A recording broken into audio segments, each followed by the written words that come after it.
Bom, pessoal, bom dia. Muito obrigado pela presença aqui de todos. Já são 10h02, eu acho que a gente já pode começar aqui pelo menos dar as boas-vindas, né, para vocês. Eu estou junto com o João Carmo e com o Michael Burt, né, que são economistas aqui da casa. Eu sou Bruno Lavieri, também sou economista aqui da For Intelligence. E a ideia hoje, né, como diz o título, é a gente falar um pouco das perspectivas setoriais para 2026 e 2027, né? A gente sabe que deste ano para o próximo teremos algumas mudanças, né, em termos ali de resultados macroeconômicos, e isso obviamente afeta de forma diferente os setores, né? A gente sabe que não são só os condicionantes de demanda, né, que afetam esses setores, existem também questões relacionadas à oferta, ainda mais no cenário internacional que a gente vive hoje, e a ideia é a gente passar rapidamente. A gente vai apresentar sobre principalmente 4 setores, tá, que tem esse comportamento um pouco heterogêneo entre eles, no final a gente abre para vocês fazerem perguntas e ficarem mais à vontade, tá? Eu vou começar falando do cenário macroeconômico, né, o pano de fundo, as nossas principais premissas para esse cenário setorial, e na sequência eu passo a palavra para o Michael e para o João, tá? Novamente, muito obrigado pela presença de todos, e eu vou começar aqui compartilhando a minha tela.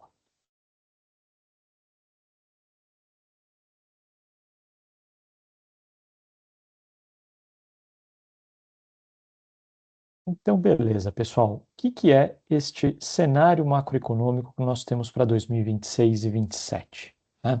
Começando aqui pelo cenário internacional, né, que é muito importante porque, no final das contas, a gente está observando, né, dia a dia novos acontecimentos, novos desdobramentos.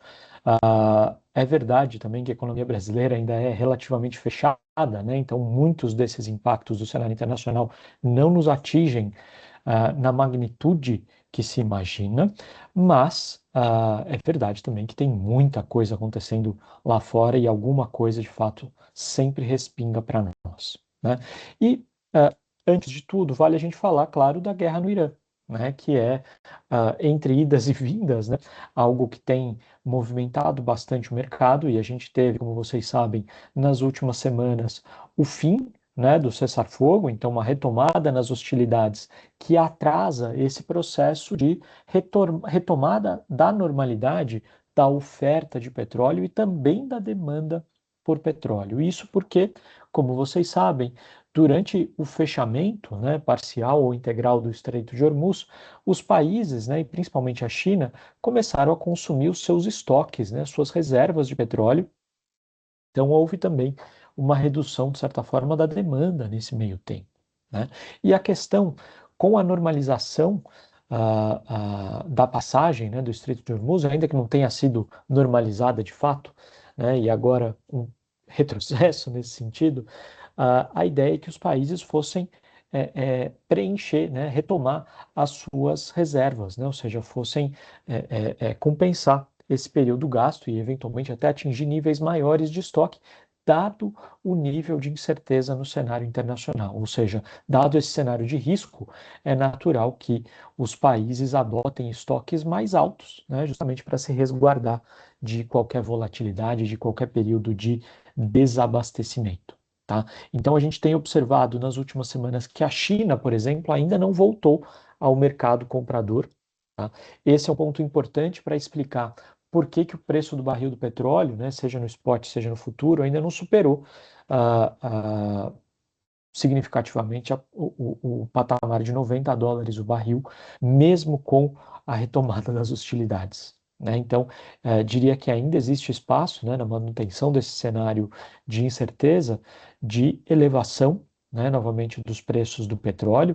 Lógico que isso tende a ser temporário, a gente imagina que a curto e médio prazo deve haver uma solução um pouco mais definitiva para isso, o que num prazo um pouquinho mais longo, traria de volta os preços de petróleo ao patamar anterior ao conflito, né? Mas, lógico, esse período de transição é algo que importa bastante e preocupa bastante o cenário, os agentes como um todo, né? Já que isso afeta principalmente a inflação em todos os países. né? Nos Estados Unidos, principalmente, a gente teve até no dado de junho um certo alívio, né, no CPI, na inflação norte-americana. Uh, no entanto, foi algo retrovisor, né? Ou seja, algo que já aconteceu. Com a retomada das hostilidades, é provável que os preços voltem a subir, o que deve levar o Fed, né, a subir novamente o Fed Funds ah, muito em breve, né? Provavelmente na reunião de setembro, enfim, o novo presidente do Fed já deixou claro, né, essa preocupação mais dura, né, com a inflação, e isso deve trazer aqui alguma reação do Banco Central americano, né? Lógico, na manutenção desse cenário de hostilidade com o Irã e de preços de petróleo pressionados, né? Mas a gente sabe também que o Trump tem todos os incentivos, né, para tentar resolver isso o quanto antes, né, seja de forma definitiva ou não. Isso eu digo a guerra, né? E isso, lógico, tende a retirar essa pressão futura na inflação, a retirar, de certa forma, também essa pressão pelo aumento, né, de juros para conter a inflação no cenário global. Tá? Apesar disso, nos Estados Unidos, principalmente, esse cenário de inflação ele é desconfortável, ele incomoda, mas ele ainda não tem afetado significativamente a atividade econômica, né? O PIB dos Estados Unidos esse ano ainda deve ser bastante razoável, né? Um crescimento de 2,2%, tá? Muito em função de estímulos, né? Do tax rebate que o Trump colocou em vigor para esse ano. Então, isso gera um estímulo, né, do consumo das famílias, isso empurra a atividade econômica, é algo que não deve se repetir para o ano que vem. E por isso que o PIB dos Estados Unidos, né, no ano que vem, deve crescer um pouco menos, deve crescer em torno de 1,6%, tá? Tanto em 27 quanto em 28. Na zona do euro, a história é um pouco diferente, já é um bloco em que o crescimento econômico é mais modesto, né, mais mirrado, e a gente deve permanecer nesse cenário de baixo crescimento em torno de 1%. Tá? Na China, a preocupação é justamente com o ritmo de desaceleração da atividade, né, uma vez que continua esse desafio, né, esse desafio que já dura pelo menos 10, 15 anos, do governo chinês tentar conduzir o seu crescimento pela via do consumo doméstico, né, que é um desafio imenso, né? A China tem, por cultura, por costume, um nível de poupança muito alto e realmente está difícil o governo fazer as pessoas gastarem mais, né, consumirem mais e fazer com que a China deixe de ser uma economia muito dependente de exportações. Tá? Esse é o principal desafio quando a gente fala de China. E no cenário como um todo, né, vocês estão vendo que as perspectivas são simplesmente de um crescimento um pouco menor. Tá? Então, no nosso cenário, não estamos falando aqui de um cenário recessivo. Né? Acho que esse é um risco que ainda está um pouco distante, dado que esperamos que a curto e médio prazo a gente tenha uma solução um pouco mais definitiva para a questão entre Estados Unidos e Irã, né? E com a normalização da oferta de petróleo. Tá?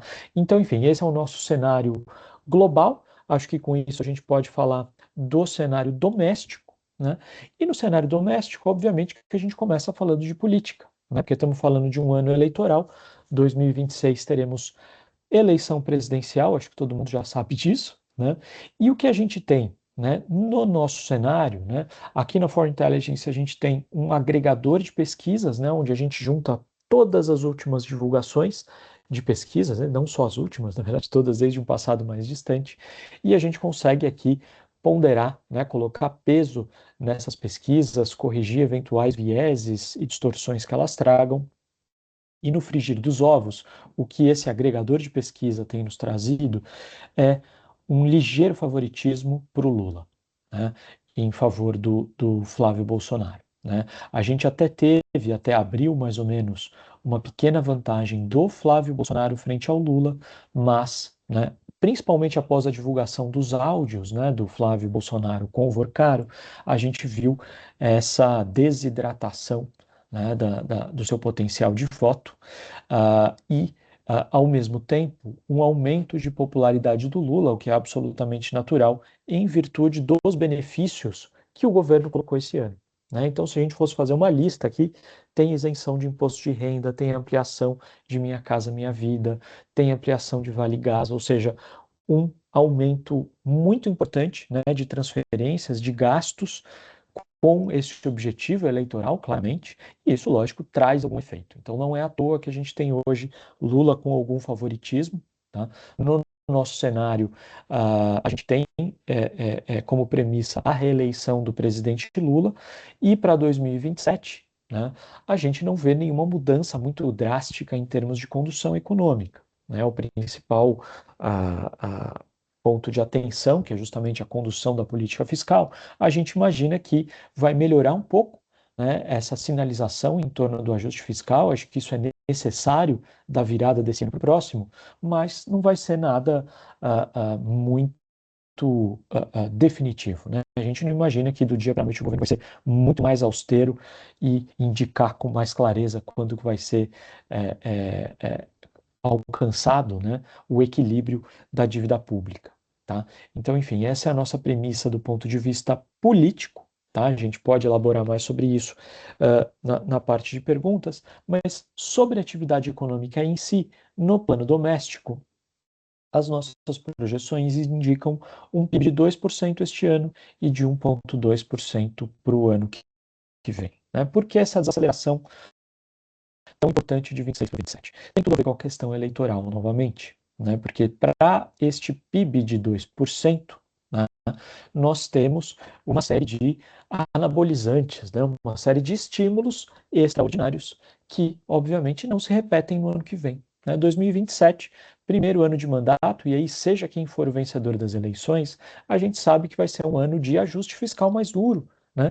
De, enfim, é justamente o momento para fazer as, entre aspas, né, as maldades, né? Então, é quando a gente acredita que o governo vai tentar acelerar um pouco esse ajuste fiscal, mesmo de forma tímida, e isso, lógico, significa menos estímulos ao consumo, e isso também significa um PIB um pouco menor, né? E dentro desse PIB, né, quando a gente olha a ótica da demanda, a gente tem o consumo das famílias esse ano crescendo 1,9% e no ano que vem 1%. Tá? Então, essa desaceleração do PIB tem tudo a ver com a desaceleração do consumo das famílias. Tá? E reparem, eu estou falando aqui de uma redução do ritmo de crescimento e não de uma retração do consumo. A gente continua tendo o avanço do consumo das famílias e do PIB em 2027, mesmo na ausência de novos estímulos no ano que vem, né? Isso porque nós temos como fundamento, né, ainda um mercado de trabalho muito saudável e muito forte, né? A gente está com a taxa de desemprego em níveis mínimos históricos, né, ali em torno de 6%, às vezes até um pouco abaixo disso. É difícil imaginar que a taxa de desemprego venha cair ainda mais, mas apenas na manutenção dessa taxa de desemprego, a gente continua tendo o avanço da ocupação e da renda, né, da renda média real, ou seja, essa renda ainda cresce acima da inflação este ano, no próximo e nos anos à frente, lógico que num ritmo decrescente, e a massa de renda, que é justamente o efeito da composição entre a ocupação e a renda média, né, ou seja, o total de salários distribuídos na economia, ela ainda continua crescendo em bom ritmo este ano e no ano que vem, né? Esse ano ainda deve crescer perto de 6%, no ano que vem mais perto de 3%. Tá? Então, falando aqui de massa de renda do trabalho, para o ano que vem ainda é um vetor positivo, né? Não é o vetor abundante, né, muito robusto que a gente tem este ano, mas ainda é um muito bom número para o ano que vem, e é isso que sustenta, de certa forma, esse crescimento esperado. Tá? Do outro lado, né, quando a gente vai olhar ainda de condicionantes de consumo, a parte do crédito, ela está um pouco comprometida. Tá? Um pouco talvez seja bondade minha, já que ela está bastante comprometida. Isso porque a gente tem o comprometimento de renda, né, com o pagamento de dívidas em patamares elevadíssimos, né, da série histórica, ou seja, a parcela da renda mensal das famílias comprometida com o pagamento de dívidas está num patamar muito alto. tá? Em torno aqui de 28%, 29% dessa renda mensal está comprometida com o pagamento de dívidas, né? Juros e amortização.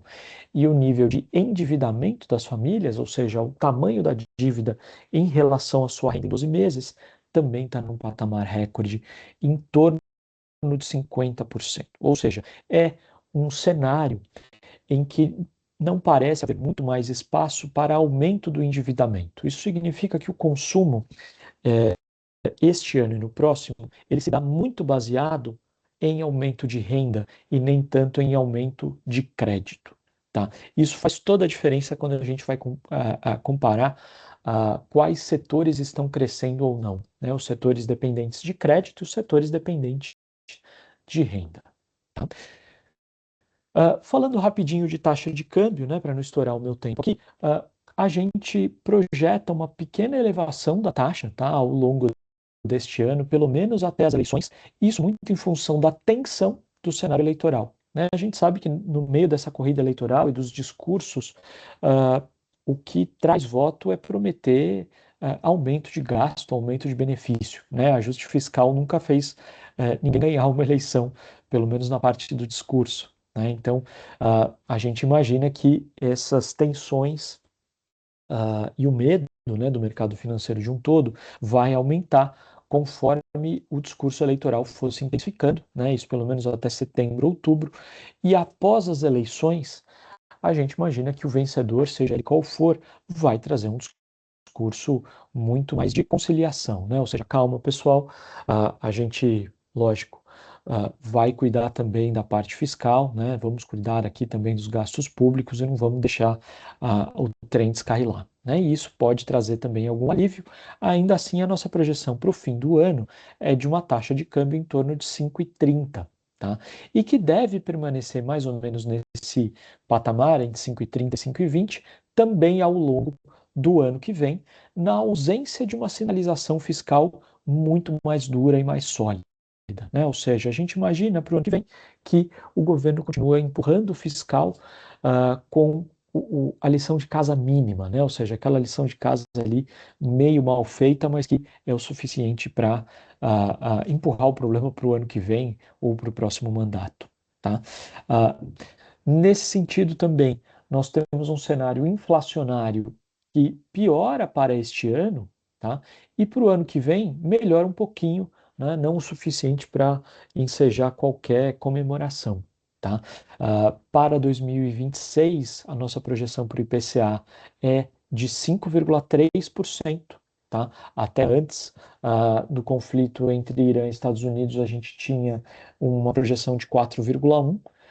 E também antes do El Niño, né? Ou seja, a gente tem aqui alguns efeitos negativos, não só ligados ao cenário internacional, né? Não só ligados à questão de petróleo, diesel, preços de fertilizantes, fretes, seguros, que envolve esse cenário de risco externo, mas também com relação ao El Niño, tá? El Niño é um ponto importante para 2026, finalzinho desse ano, mas principalmente para 27, né? Isso pode afetar a safra agrícola de 2027 de forma heterogênea, né? Uma vez que no Rio Grande do Sul, no sul do país, a ideia é que as chuvas aumentem e nas regiões norte e nordeste essas chuvas diminuam, né? O Michael vai falar mais sobre isso, e isso traz também uma pressãozinha adicional para o IPCA, 5,3% para este ano, para o ano que vem, uma pequena desaceleração, 4,5%. Mas isso significa que o IPCA vai permanecer acima da meta de inflação por bastante tempo, tá? Acima do teto da meta de inflação por bastante tempo. E isso, lógico, requer, né, um Banco Central um pouco mais cauteloso do que o inicialmente imaginado. Tá? É nesse sentido que a nossa projeção para a Selic ela prevê um corte em agosto, tá? Da Selic em 0,25 ponto percentual, levando a Selic para 14% ao ano, e aí essa Selic fica parada até meados de 2027, pelo menos nesse patamar. Tá? Então nós temos pequenas quedas de juros em 26 ainda e em 27. Né? A gente deve ter juros, na média, ainda muito altos este ano e no próximo. Esse também é um ponto bem importante das nossas premissas, né, para o cenário setorial. Tá? Pessoal, e com isso eu encerro aqui a parte de macroeconomia. Acho que eu até já estourei os 15 minutos que eu tinha programado para isso. Vou passar a bola para o Michael. Tá? Boa, obrigado, Laver. Bom dia, pessoal. Obrigado pela presença de todos. Vou começar compartilhando o material. Imagino que já estejam vendo, certo? Bom, a nossa ideia, né, era mostrar, a gente vai mostrar 4 setores, né, dentro desse webinar. Nossa ideia também é mostrar como que, de forma heterogênea, cada setor é afetado pelas condicionantes macro. Um dos setores que nós escolhemos foi máquinas e equipamentos, que é justamente para mostrar como que a procura, digo, né, a fabricação, o setor de bens de capital em geral, ele é afetado dentro dessas condicionantes macro, né? Então, a começar, né, pela estrutura setorial, resolvemos trazer essa evolução do retrato do setor, né, ao longo do tempo, em termos de faturamento mesmo. Então, hoje em dia, a predominância, né, das vendas do setor é para o setor agropecuário, então, de máquinas e agrícolas, que hoje em dia representa 27% do setor. Mostra a relevância estrutural do agronegócio brasileiro e como que, desde 2007, foi ganhando de importância, né, ao longo do tempo. Nesse período, o faturamento real do setor cresceu 64%, digo, o faturamento do segmento mesmo, né? Enquanto que o faturamento do setor como um todo cresceu só 1,9%. Outro segmento relevante é o de indústria geral, então isso inclui equipamentos de transporte de carga, de pessoas também, inclui refrigeração, instalações térmicas. Então, são equipamentos que não é utilizado por um setor específico da indústria, mas sim por todos. Esse segmento manteve, né, participação em torno desse patamar de 26%, mas o faturamento real desse setor caiu 3,5% ao longo desses 17 anos, né? E o setor de motores, bombas e compressores perdeu bastante relevância nesse período, eu digo, o segmento de motores, bombas e compressores, mas, por outro lado, esse setor e o segmento de extração e construção, eles são bem relevantes dentro da pauta exportadora de máquinas e equipamentos, né? Isso aqui, então, a participação da exportação dentro do faturamento total do setor, hoje em dia está em 22%, já chegou acima de 30% no passado recente, 2018, mas hoje em dia vem perdendo importância e no último ano foi duramente afetado também pelo tarifaço nos Estados Unidos, que é o principal destino das exportações do setor, né? Dentro, como já disse, né, dentro das exportações, tem grande importância, então, os compressores e válvulas, né, que está dentro desse segmento, mas também a exportação de tratores para a construção civil. Tudo isso, esses são os principais segmentos assim, exportadores. Máquinas agrícolas têm uma participação pequena das exportações, em torno de 7% apenas. Então, muito do que é produzido é destinado para consumo doméstico mesmo. Também né, ao longo desse período analisado, o que temos visto é um aumento, né, da penetração das importações dentro do consumo doméstico. Aqui, né, nesse período de 21, 22, essa queda é muito atribuída não só a um menor nível de importação, mas também a um aumento forte da produção de máquinas e equipamentos no país, e com isso diminui então a taxa, né? Hoje em dia está em torno de 57%, isso daí com dados de 2024, que é o último, né, observado para essa pesquisa do IBGE. Então, se aqui estava em 40% em 2007, hoje em dia já está acima da metade, então mostra que o setor ele é afetado, né, pela penetração das importações como um todo. Agora, partindo um pouco para os riscos atuais, né, que esse setor está sujeito. Então, como visto, o setor agropecuário ele é bem ele prepondera, né, nas compras dos produtos de máquinas e equipamentos.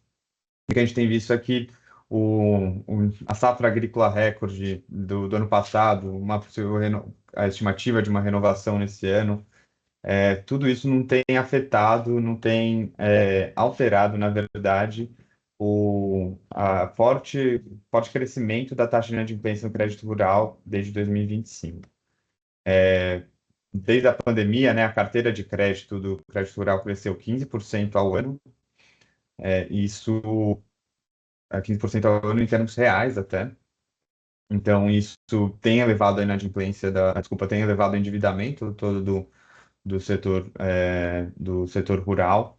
E então o crescimento dessa taxa de inadimplência não é de um efeito base, muito pelo contrário, o efeito base tem contribuído para a taxa ser menor. Então, há um grande nível é, de, enfim, de inadimplência dentro dos produtores rurais, e isso com certeza afetará a procura por novos investimentos produtivos de compra de máquinas agrícolas, por exemplo.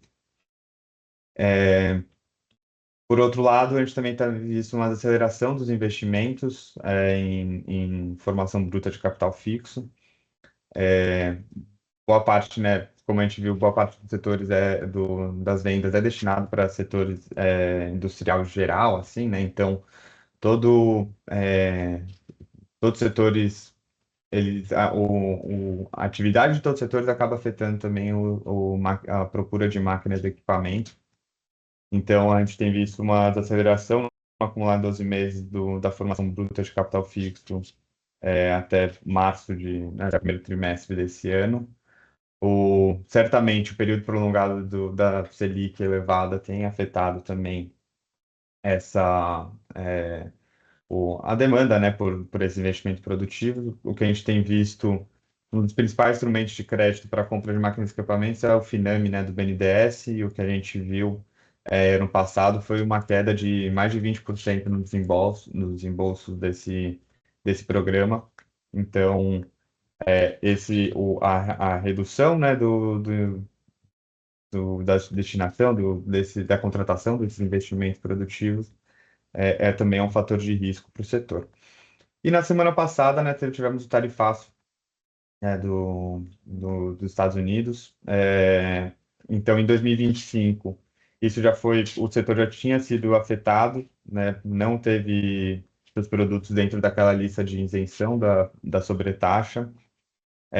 Então, as exportações dos Estados Unidos já tinha caído no ano passado para 23, desculpa, já tinha caído no ano passado, a participação das vendas aos Estados Unidos caiu de 28% para 23%.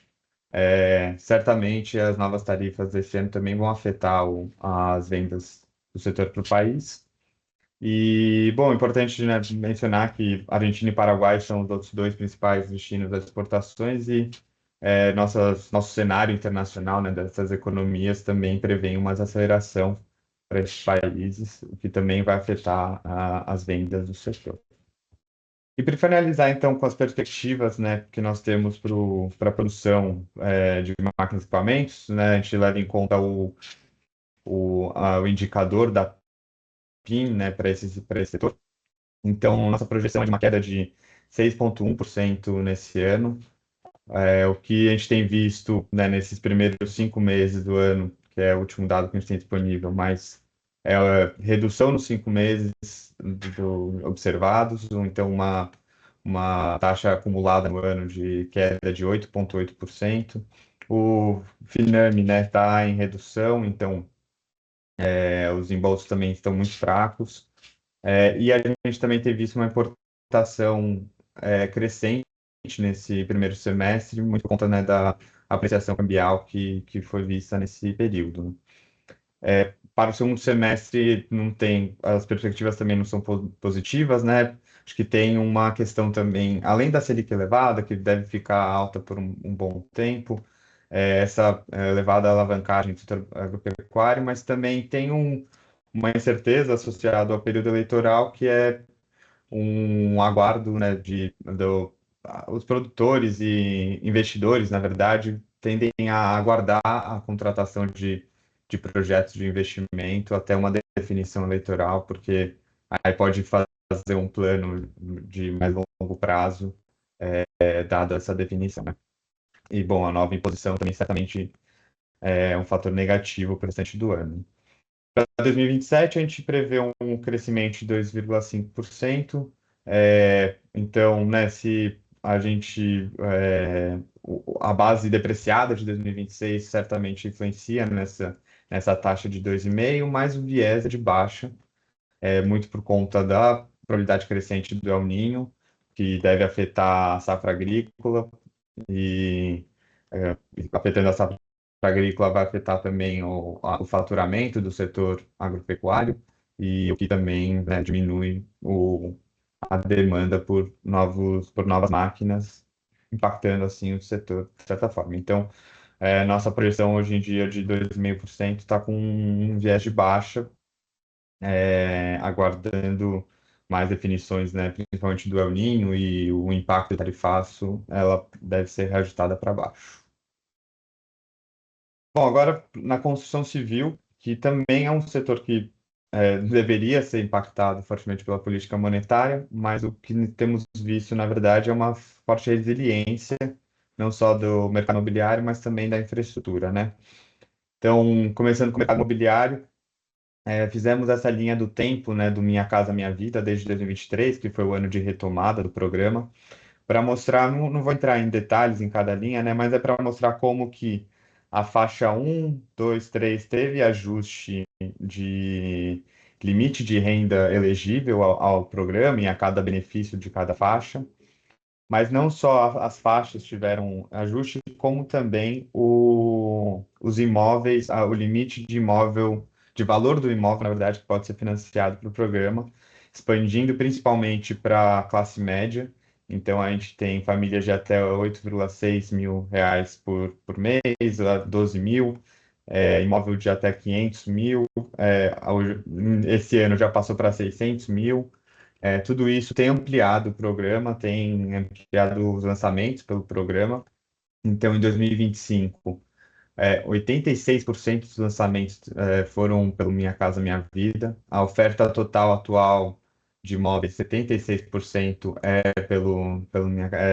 do Minha Casa Minha Vida. Então, isso tem sustentado o setor como um todo. A infraestrutura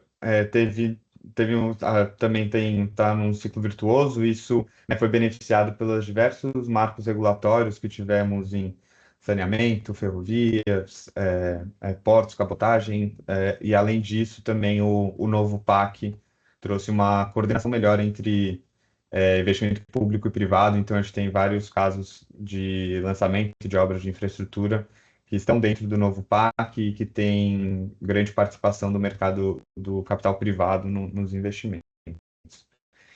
Em consequência disso, em 2025, o capital privado chegou à maior participação histórica no volume de desembolso na infraestrutura, que foi 84%, como a gente observa aqui no gráfico.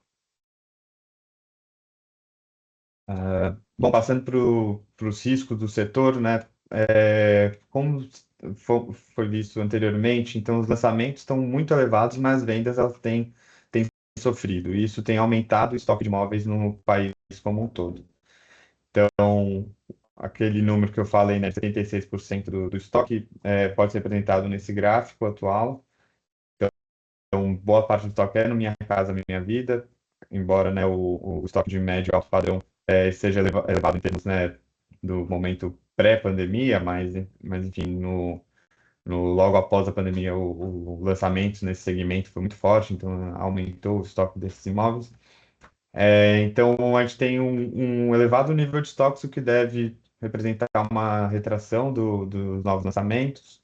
Além disso, temos uma aceleração do custo de construção civil, né? Então, o Indicador Nacional da Construção Civil mostra um aumento nesse ano do custo de materiais e serviços. Isso com o componente de mão de obra já pressionado por muito tempo. Então, esses custos, eles não são, né, só no momento da contratação da obra, ele também é no momento da realização da obra, né? Então, Isso afeta a margem do setor. E a gente também tem visto uma estabilização com ligeira desaceleração da geração de empregos dentro do setor, né? Então, tudo isso leva a uma percepção para uma redução, uma desaceleração da atividade, com maior seletividade de projetos, e, enfim, também impactado certamente pela Selic elevada, né? Além das perspectivas aqui do setor, então, nós esperamos uma desaceleração desculpa, uma aceleração do crescimento para esse ano, de 0,5% para 1,4%. É, não só essas novas regras do Minha Casa Minha Vida, não é nova regra, na verdade, esse ano foi mais ampliação, né, dos critérios de elegibilidade. Então, isso tem afetado, isso deve afetar a atividade no setor. Então, no primeiro trimestre esse ano, o PIB já cresceu 2,9% na margem, então, em relação ao quarto trimestre do ano passado, descontados os efeitos sazonais, né? Mas, então, já mostra uma atividade mais forte para esse ano. Infraestrutura, dentro do contexto eleitoral, também deve ser um fator positivo, apesar, né, dos riscos de estoque e custos, como apresentado no slide anterior, né? Para 2027, então, a gente espera uma desaceleração, né, baseada na política monetária ainda restritiva. Boa parte do ano vai ficar com 14%. A gente avalia, né, que a Selic deve ficar em 14% por boa parte do ano. É, Como o Bruno também falou na sessão anterior, algum ajuste fiscal deve ser feito no ano que vem. E esse ajuste fiscal pode incorporar ajuste no orçamento Minha Casa Minha Vida. Boa parte do orçamento é pelo FGTS, que não é diretamente, né, no orçamento do governo, digamos assim, mas tem uma parte relevante do programa que é financiado pelo orçamento do governo, então também está sujeito a esse corte. E os custos devem continuar pressionados, mão de obra, né? A gente vê uma aceleração muito lenta, o mercado de trabalho deve ficar pressionado, então isso deve afetar o setor como um todo. Bom, pode pegar a palavra, João.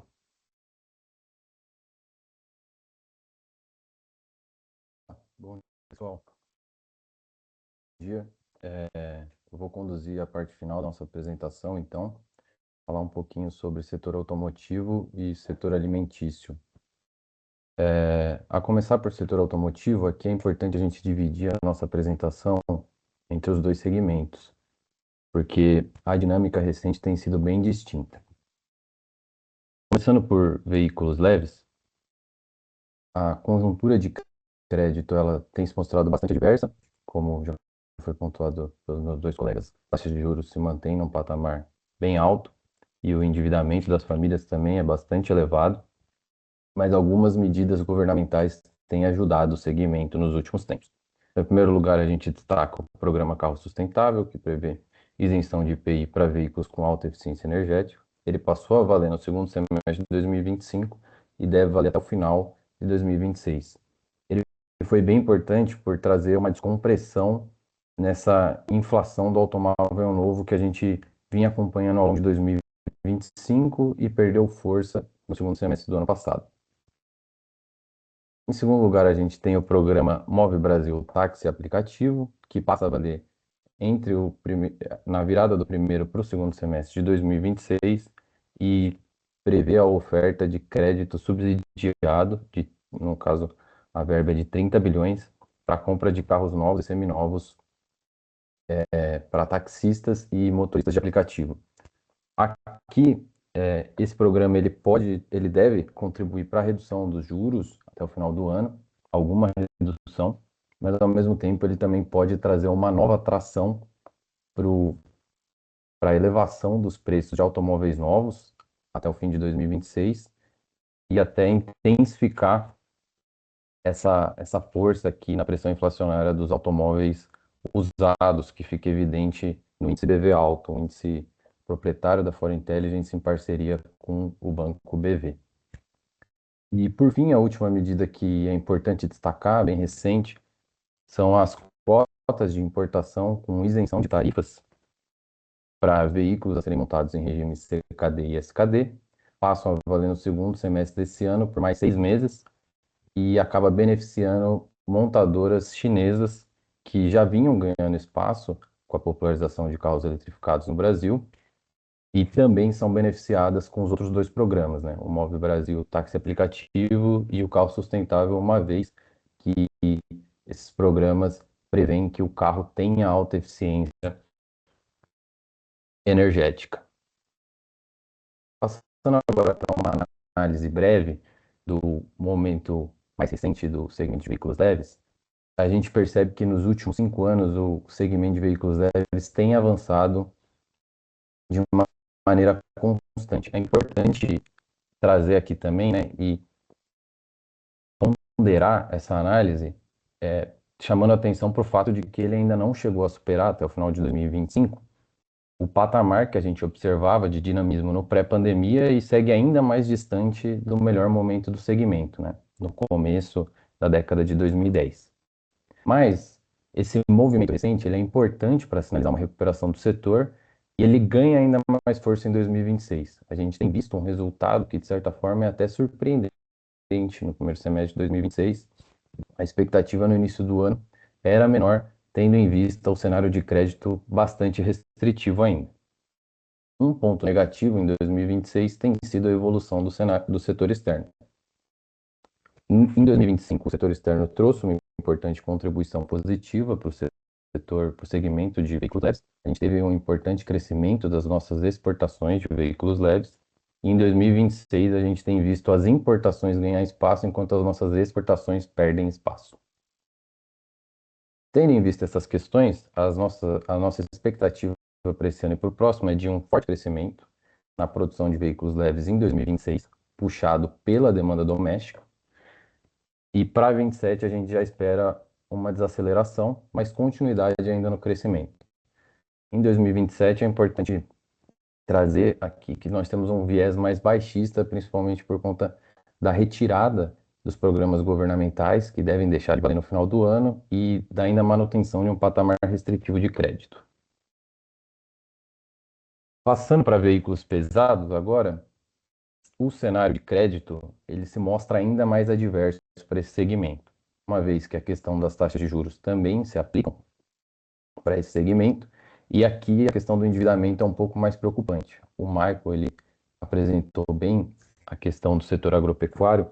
Nós estamos acompanhando uma evolução do endividamento desse setor, ao mesmo tempo que as margens dos produtores se mantêm bastante pressionadas, e isso acaba comprometendo a capacidade de renovação de frota.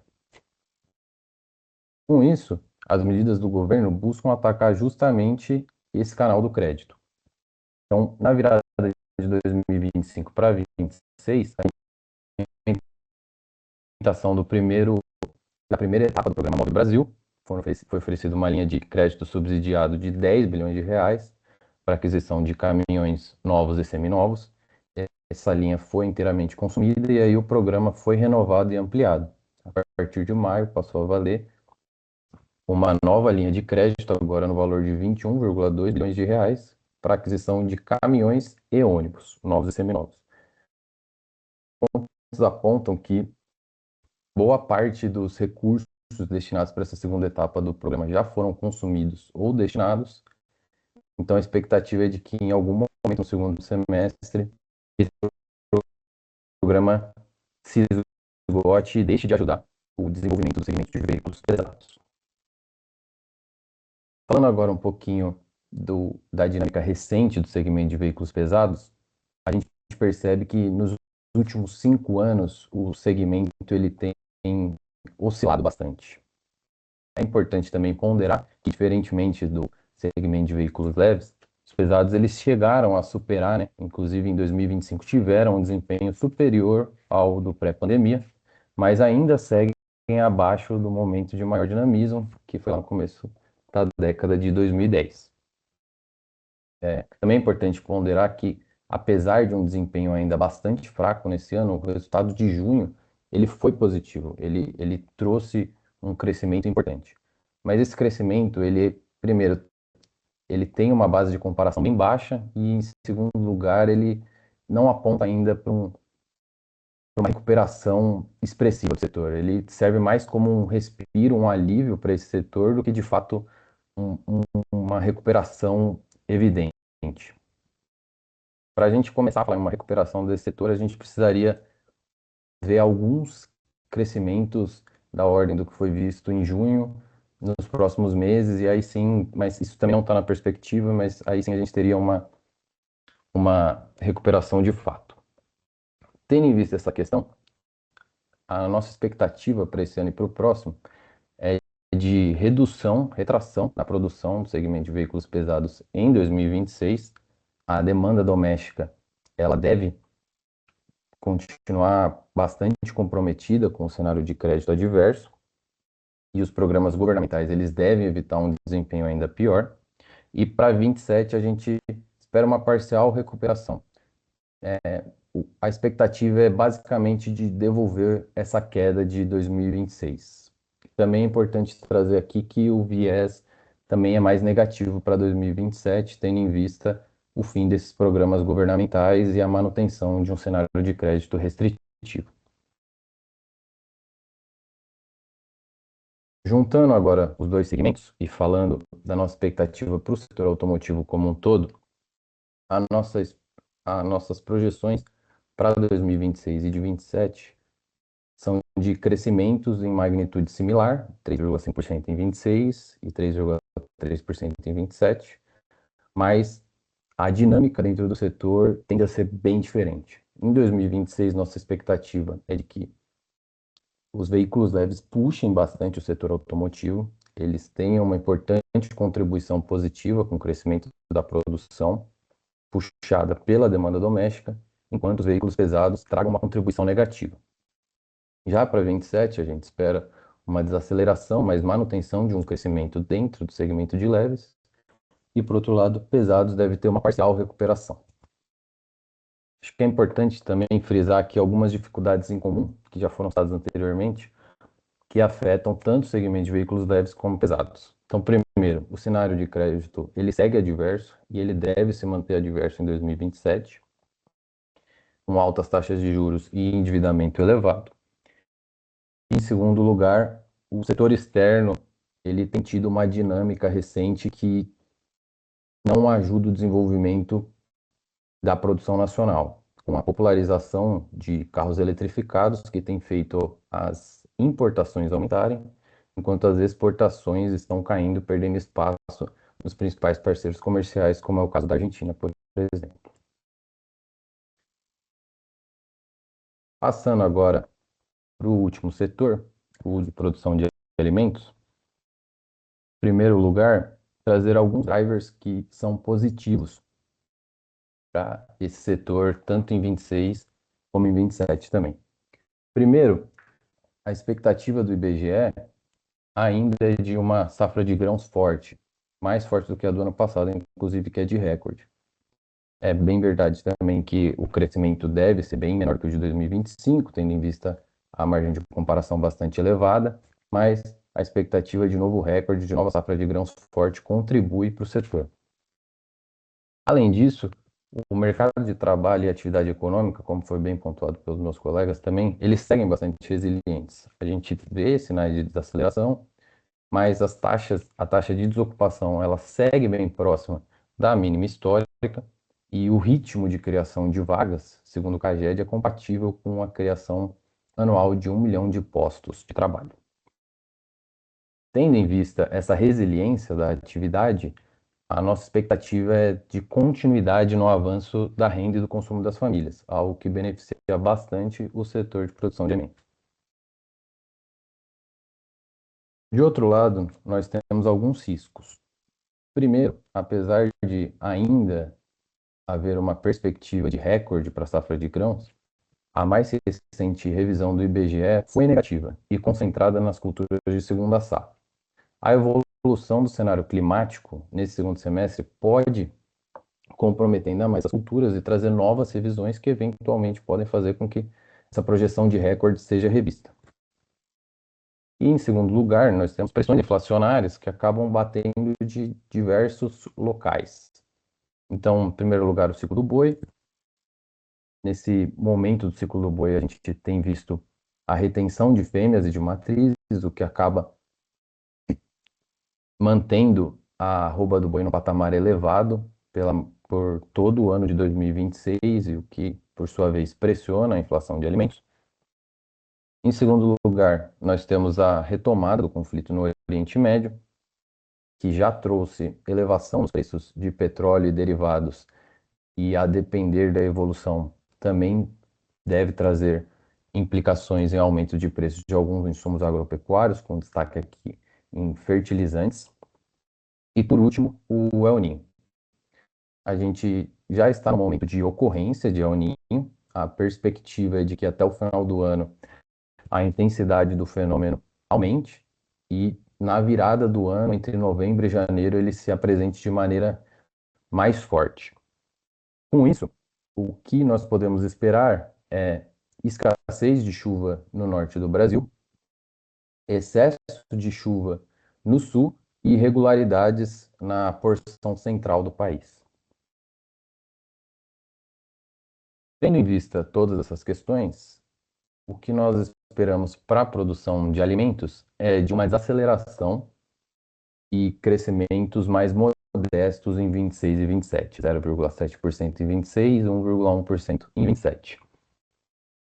Esse movimento deve acompanhar, por um lado, o consumo e a renda das famílias que continuam avançando, mas por outro, as pressões inflacionárias que são cada vez mais evidentes. É também importante ponderar aqui que, apesar de ser um modesto crescimento, ele sucede um período de crescimento nos últimos 4 anos, e se confirmada a nossa projeção de 26, a gente vai ter o melhor desempenho do setor nos últimos 15 anos. E aí, por fim, acho que é importante frisar um pouquinho mais alguns fatores de risco que já foram trazidos anteriormente e que trazem um viés baixista para a nossa projeção de 27. Em primeiro lugar, a guerra entre Estados Unidos e Irã. Como o Bruno falou, a nossa expectativa é de que ocorra uma resolução mais definitiva e a abertura definitiva do Estreito de Hormuz entre o curto e o médio prazo, mas se houver um prolongamento, a gente pode ter uma piora significativa no nosso cenário de preços. E, de outro lado, o El Niño. Apesar da expectativa de um fenômeno de intensidade forte, principalmente na virada do ano, é importante a gente destacar aqui que os impactos sobre o setor agropecuário ainda são incertos. A gente tem uma expectativa de escassez de chuvas no norte, de excesso de chuvas no sul, mas boa parte da produção brasileira se concentra nessa região central, para a qual a expectativa é de irregularidades. Então, a depender da evolução do cenário climático, a expectativa de perdas e de maior dificuldade na safra brasileira pode aumentar, e isso vai comprometer também as margens do produtor, que já seguem comprometidas, e eventualmente isso pode ser repassado os preços, o que traria um componente inflacionário ainda maior no ano que vem. E é isso. Agora acho que a gente pode abrir a sessão de perguntas. Isso, pessoal. E obrigado, João. Obrigado, Michael. Então, vamos lá para as perguntas. Acho que a gente já tem 3 aqui engatilhadas. A primeira do Fernando, né? O Fernando pergunta sobre carga tributária, né? Enfim, aumento de impostos e tudo mais. A nossa visão, tá, para 2026 e 2027, na verdade, para 2027 mais do que qualquer outra coisa, né? E para o próximo mandato, ela contempla assim, um aumento de carga tributária. Acho que isso já estava previsto, inclusive, para este mandato, né? E foi a forma como estava desenhado, de certa forma, o ajuste fiscal ao longo desse Lula 3, né? Ou seja, desse primeira parte dessa segundo mandato, né, do Lula. A ideia era um ajuste fiscal alcançado principalmente por aumento de receita, né, que significaria aumento de carga tributária. A questão é que o governo não teve, né, força política, apoio no Congresso, no Senado, para fazer esse aumento de carga como gostaria. Não à toa acumulou várias derrotas, né, nessas tentativas de elevação de impostos, e por isso até, em parte, né, o ajuste fiscal foi aquém do desenhado, indicado, sinalizado. Tá? A gente imagina que para 2027 isso não deve mudar, né? Para o próximo mandato, né, caso o Lula se reeleja, a ideia é que o ajuste fiscal vai continuar sendo feito a partir de aumento de carga.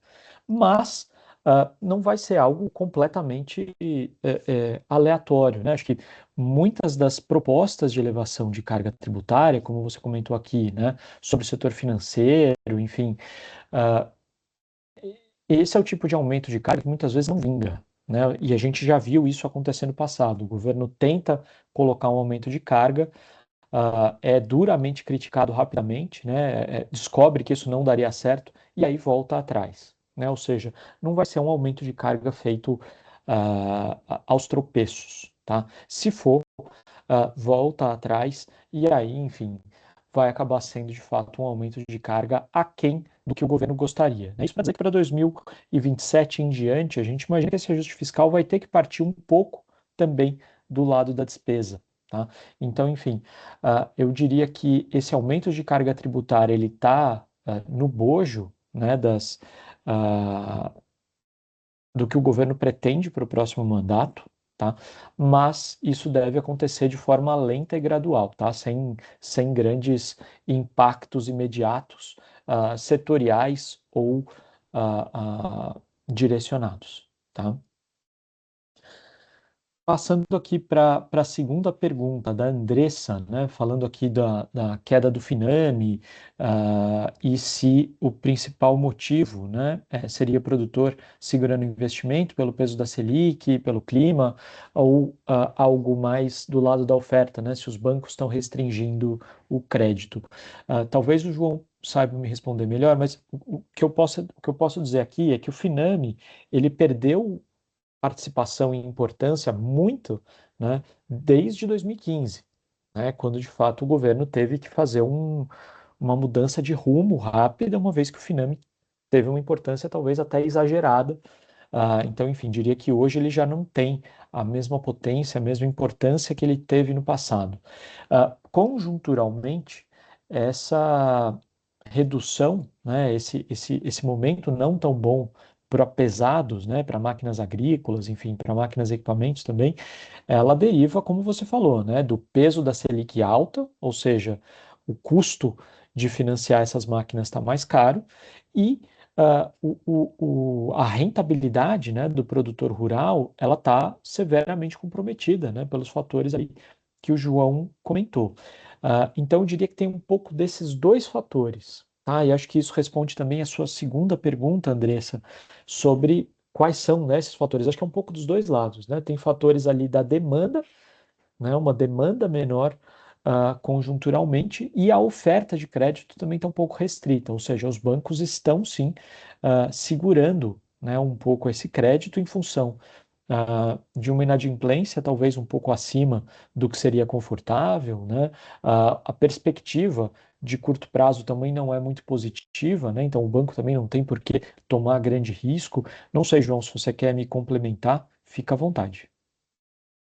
Quer falar primeiro, Michael? Você tá com o Só microfone? para completar, porque eu estava Por aproveitando a favor. pergunta da Andressa, eu fui consultar os números no sistema BNDES sobre a consulta de crédito, que você tem lá os dados de consulta e aprovação, né? E nos dois casos, a consulta e a aprovação eles cresceram no ano passado, em termos reais, então parece que essa queda no Finame é justamente acho que o tomador de crédito mais reticente mesmo de ir atrás de novas concessões. Isso também você consegue ver a consulta por setor, né? Então, o setor agropecuário, por exemplo, teve redução de 2% na consulta no ano passado. Então, eu acho que é isso, claro que tem, né, o banco ele fica mais rígido diante dessa alta inadimplência do setor agropecuário, mas também tem um fator relevante do próprio setor de não se endividar mais, até porque as concessões, o saldo de crédito do setor cresceu muito nos últimos anos. Era só isso, João, pode completar. Beleza, obrigado. Só para completar mesmo, pensando só nessa parte final que ela pergunta sobre essa recuperação que a gente espera para 2027. Acho que tem alguns pontos importantes para ponderar, né? Primeiro que, se confirmada a nossa projeção para 2026, a gente vai ter duas quedas anuais importantes, de 24 até 26, né? A margem de comparação, ela se torna bem baixa. E o que a gente espera para 2027 não é de fato uma recuperação para a volta daquele dinamismo que a gente viu nos melhores momentos do setor. O que a gente espera é que devolva parte dessa queda em 26. E aí, a parte da inflação, por enquanto, ela pode ajudar. Os riscos, eles são baixistas. Por enquanto, a nossa expectativa não é tão negativa como a gente tem em 26, mas a evolução do cenário climático e, eventualmente, possíveis perdas vindas por conta do El Niño podem fazer com que esse cenário seja revisto para baixo.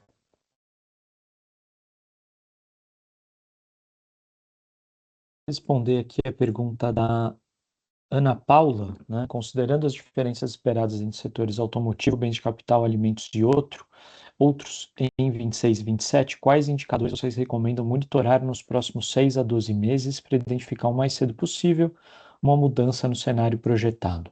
Tá? Acho que eu diria que são dois, né? Primeiro, a parte fiscal, né? Acho que até mais do que indicadores, acho que a parte do discurso fiscal vai ser muito importante para a gente sentir qual vai ser o clima para 2027. Né? O clima do ponto de vista político. Né?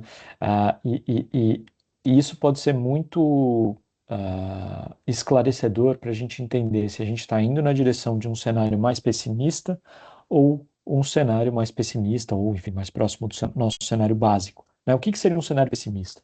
Um cenário em que o governo abandona, né, de certa forma, a responsabilidade fiscal, ou o discurso de responsabilidade fiscal, e isso ocasionaria uma elevação imediata, né, da taxa de câmbio, da própria expectativa de inflação, o que levaria o Banco Central a elevar juros, e isso afetaria a atividade econômica de forma mais brusca. Né? Então, acho que esse pode ser um gatilho para a gente olhar nos próximos meses, né, no que vai acontecer no cenário de 2027. De outro ponto de vista, a gente pode também ficar de olho no cenário no mercado de trabalho, né? Porque o mercado de trabalho vem muito sólido há 4 anos, pelo menos, mas ele está em desaceleração. Né? Acho que parece pouco provável que essa desaceleração se acentue e se transforme numa retração. Acho que isso não está muito bem desenhado no nosso cenário, acho que isso é bem pouco provável, mas esse pode ser também um dos gatilhos para a gente entrar num cenário mais pessimista. Né? Ou seja, nesse cenário em que as famílias estão muito endividadas, o consumo, de repente, tem uma parada mais brusca no final desse ano, começo do ano que vem, acho que isso pode azedar também a condição do mercado de trabalho, mas parece, nesse momento, menos provável. Tá? Acho que a principal coisa para a gente ficar de olho é realmente na sinalização de política fiscal após as eleições. Né? Acho que durante o discurso vai ser um pouco inflamado, vai ser um pouco populista dos dois lados mesmo. É importante a gente olhar isso a partir do resultado eleitoral.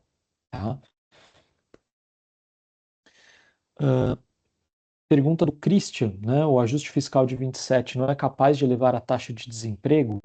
Como enxerga um cenário para o mercado de trabalho? Pouca oscilação da taxa de desemprego? A nossa expectativa em termos de taxa de desemprego é de fato pouca oscilação. Né? A gente já tem uma taxa mais ou menos estável há alguns meses. A gente imagina que ela fica nesse patamar, talvez até com um pequeno viés de alta para médio e longo prazo, mas que não chega a ser um sinal ruim, porque a ocupação continua avançando, apesar de a taxa de desemprego ficar estável. Tá? E o ajuste fiscal esperado para 2027, ele não é um ajuste fiscal mais brusco. Né? Como eu falei, a gente espera um pouco mais do mesmo para o próximo mandato. Né? Ou seja, uma condução meio com a barriga, né? Fazendo apenas o mínimo necessário em direção a um resultado primário mais neutro, né, ou minimamente positivo nos anos mais à frente, né, 28, 29 e 30, não para 27, ou seja, não vai ser um ajuste fiscal restritivo a ponto de afetar o mercado de trabalho a curto prazo, tá? E ainda que fosse, né, um ajuste fiscal mais duro em 27, ele talvez trouxesse um choque de expectativa mais positivo, que talvez até ajudasse, né, na questão do mercado de trabalho. Então, diria que ajuste fiscal para 27, o risco é que seja um ajuste fiscal mais fraco. E aí sim isso afetaria eventualmente a atividade econômica de 27 em diante. Tá? João e Michael, se vocês quiserem me complementar, fiquem à vontade, tá? Eu estou passando aqui pelas perguntas, mas abram o microfone e me interrompam. Pergunta do Wallace. Considerando o que vem acontecendo com a política fiscal, é razoável esperar que, em um eventual novo mandato do atual presidente, o governo continue utilizando instrumentos financeiros e operações de crédito para viabilizar despesas sem impacto ou impacto menor no resultado primário das contas públicas? Acho que é algo possível, mas eu diria que tem limites, né? Eu acho que essa questão do financiamento subsidiado com recurso público é algo que já foi, eu diria, testado e talvez esgotado durante o governo Dilma, né? Explorado durante o governo Lula 2 e certamente estressado no governo Dilma 1 e 2. Tá? Então, eu acho que o governo talvez conheça, né, talvez já tenha aprendido que é uma política, um caminho possível, né, para oferecer subsídio, para oferecer estímulo, mas é algo que tem limites. Né? Então, a gente vê isso acontecendo, né, aqui em 2026, mas numa magnitude, numa dimensão muito mais contida do que foi, por exemplo, Finame, BNDES, lá em 2013, 14, né? Enfim, eu acho que essa lição eu diria que ela foi aprendida. Eu posso estar sendo aqui um pouco voluntarista nisso, tá? Mas eu acho que isso não é um, um caminho sem limites, tá? Eu acho que existem sim alguns limites para esse tipo de política, tá? E por último, e eu acho que a gente pode terminar com essa última pergunta, dado que a gente já estourou o tempo. Pergunta da Ana Paula, em relação ao mercado de trabalho. Considerando o elevado nível de endividamento das famílias, como vocês avaliam os impactos sobre os diferentes setores da indústria em 26 e 27? Quais setores tendem a ser mais afetados por uma possível restrição do consumo e quais podem demonstrar maior resiliência nesse cenário? Eu acho, Ana Paula, que isso vai muito de encontro ao que a gente mostrou aqui, né? Ou seja, setores mais dependentes de crédito, talvez eles tenham um desempenho mais modesto de 26 para 27. Ao passo que setores mais dependentes de renda, né? Ou seja, o crédito ele vai continuar apertado e ele deve ter muito pouco alívio se tiver algum em 27. Ao passo que o mercado de trabalho continua bem em 27, ainda que a ritmo menor do que 26. Então, assim, consumo de alimentos, por exemplo, né, que foi o que o João mostrou para a gente, ele deve sim continuar crescendo num ritmo modesto, mas positivo, tá? Justamente porque depende mais de renda do que de crédito. Ao passo que setores que dependem mais de crédito, né, como o mercado automotivo, deve ter uma desaceleração de 26 para 27. Não sei, João, se você quer me complementar. Michael também, Não, fiquem à vontade. perfeito.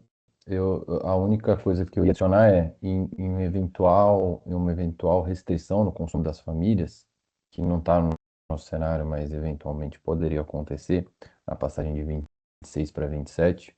Eu acho que desses setores que a gente trouxe, os mais afetados seriam justamente o setor de produtos alimentícios, devido à grande popularização e ao ganho de share dos serviços de food service nos últimos anos, e também o setor automotivo por conta da importante dependência que ele tem tido em 26 e deve ter também em 27, justamente no segmento de veículos leves. Para veículos pesados, isso acaba pesando menos.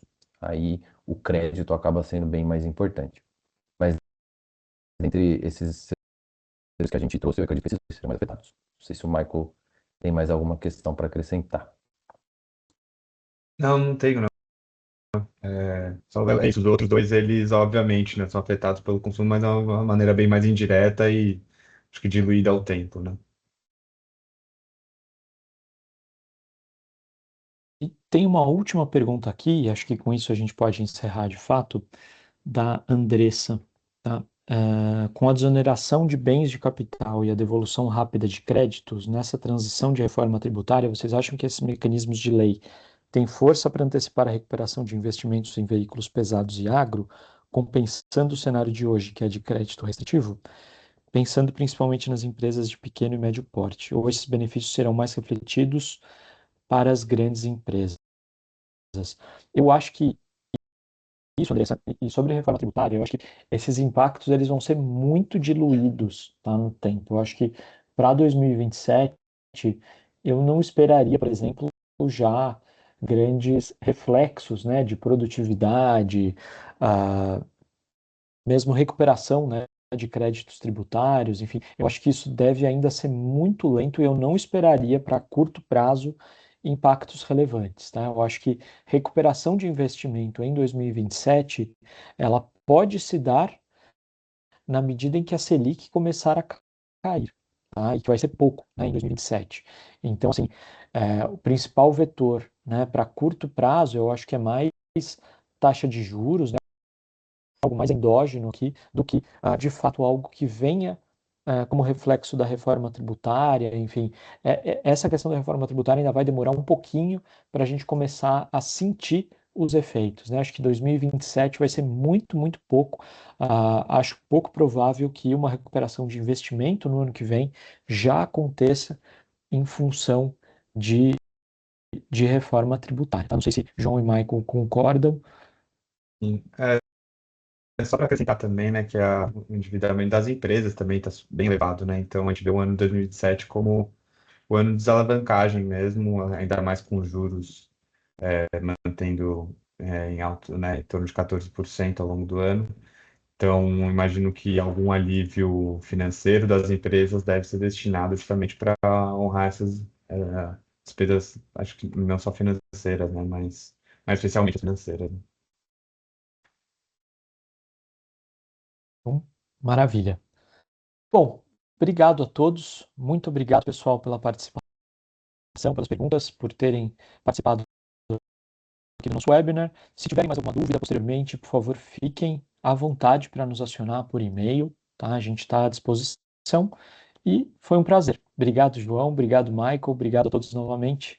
Um abraço e bom dia para vocês. Tchau, tchau, pessoal. Obrigado pela participação. Obrigado, pessoal. Tchau, tchau.